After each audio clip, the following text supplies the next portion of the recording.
There's a third video in the playlist of setting up an indie game studio. If you haven't already, I highly recommend you to go and watch the first two videos. I mean, you can always watch specific sections, but if you're starting off as an indie dev, I highly recommend you to follow a sequence. I think I forgot to mention whom this video is for. This video is for students who are transitioning into actually building a team. Like, you probably have learned Unity by yourself, or you have a bunch of friends. You want to form a game dev studio. So for students who don't have any industry experience and, run a game studio, this might be helpful. Bear in mind, this is for teams with less than 10 members. Ideally, it can be like 2 programmers, 2 artists, 1 sound guy, and 1 producer slash designer. But this is just a small template that I'm giving you. I'm sure not all the teams might fit into this template, but depending upon whatever capacities or whatever roles and responsibilities you've taken up, as long as you're less than 10, I think this template works. Let's dive in. So if you consider the industry standard for project management and documentation, it's the Atlassian tools, combination of Jira and Confluence, or that's what majority of software and the games industry uses. But bear in mind, this is for like a big corporation where you have like a bigger teams. I mean, you can actually work with small teams as well, but I feel it's kind of overkill for small teams where you're like shelling out a lot of money. I mean, you can definitely utilize these resources or softwares or these applications for free, provided you are limiting your team for like 5 or under 10 people. But here's where the problem is. You do have to go ahead and get like a corporate email or like an enterprise email subscription. For example, our studio is called Monitor Studios, so it's like a user1@Monitor Studios and user2@Monitor Studios. So setting up these things for a team that does not have much budget is kind of useless. I'll discuss further in terms of what this would be like a hindrance for. Other than the discussed tools like Atlassian, you also have Trello or Coda. There are like many other project management tools out there like Asana, or I can't really remember on top of my head right now, but you get the point. The industry or like the internet is like saturated with like many options out there. Everything has its own pros and cons. If you ask us what do we use here at Monitor Studios, we use Notion. We started off with Notion, we migrated to Atlassian, and then we came back to Notion. We did learn a lot of things along the way. So the problem that we had was we had like an enterprise email, got funded. We thought like, okay, let's just do this a little bit more professionally. We had like a corporate emails. Everyone had like professional emails. And then you kind of actually, in between you have this, need to actually get like an intern on board. So if you want to get that intern on board, you probably have to get a corporate email for him as well, or him or her as well, which is an additional cost. And let's say if you run out of 10 members a free plan of either of these applications, then I think you'll probably get billed for subsequent usage. That's the problem that we had encountered with this. So I hope you folks don't do the same mistakes that I've done. Like, this video is for you to not do the same thing that I've done. Like, if you have the money and the budget to actually get a corporate email, and all power to you, go for it. But in case you're a student dev or like indie dev starting off very early and you like have less than 10 people, this is what I recommend. Alright, so this is the game management template that I've created based on what we do here at Monitor Studios. You'll find the game management template in the description. You can make a duplicate of it, you can make a copy of it, rename it, and you can actually change the columns or change all these presets what we have already made. So for example, if you want to edit the username, you can just go back and edit it as per whatever username you want. Let's say if you want to write it as Abhishek, or I'll just keep it as username 1, and so that it's by default the way it is. It's very much self-explanatory what needs to be done here.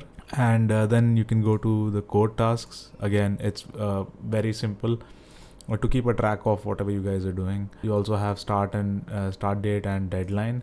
I haven't added that here for the art assets in terms of how we are making art assets. If you want, you can actually copy these 2 columns or like create separate columns, insert a column to the left, and add deadline, start and end. Okay, and then we are at the third section of this sheet, which is about timelines and milestones in general. So if you can see, I've added 3 categories: code milestones, art milestones, and miscellaneous milestones. The miscellaneous milestones can cover anything. I think if you're writing a story for the game, maybe that might fall here. If it's about music, it can go here.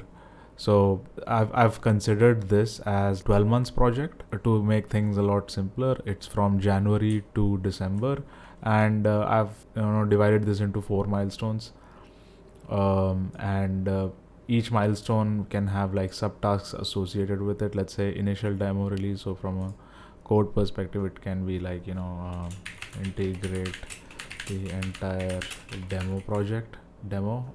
Same with art, like probably finish 10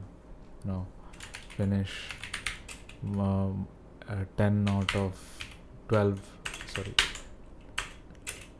10 out of 12 artwork. I'm just giving an example. Based on whatever feels right for you, you can add here. So credits music, something like that. Okay, so now what I'm gonna do is I'm gonna add another sheet which probably would be useful for you folks. This video is about project management and documentation, so this is gonna be like a 3-column table that I'm gonna create, like insert a table, convert to a table, and this is gonna be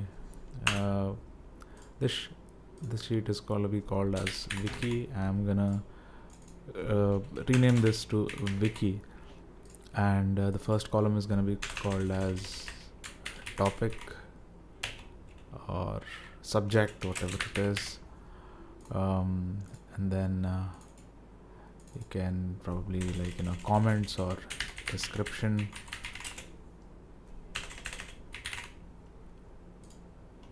And this will be like the link to doc, or like simply call it as link. Now the way you can do this is the way you can populate this is, let's say you want to have like a GDD of the game, and then you can open the GDD section, copy this, and make sure you have provided with like accurate accesses, whatever access that you want, all the teammates who want to access this, and then put the link here. Just expand this so that it's like one shop stop for all of your documents, because you can't bookmark all these documents at one place, and then you can just give a small description about the game or whatever the description would be. So you get the point, right? Similarly, you can create it like probably you want to create like a credits document to include all the names of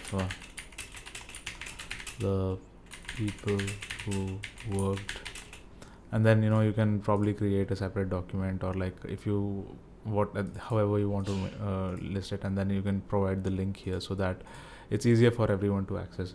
Now the advantage with this is you can obviously share privately to people who actually only you want to give access to, and that's how it can be circulated around. It's within the team. It's also cost effective. You don't have to pay any money for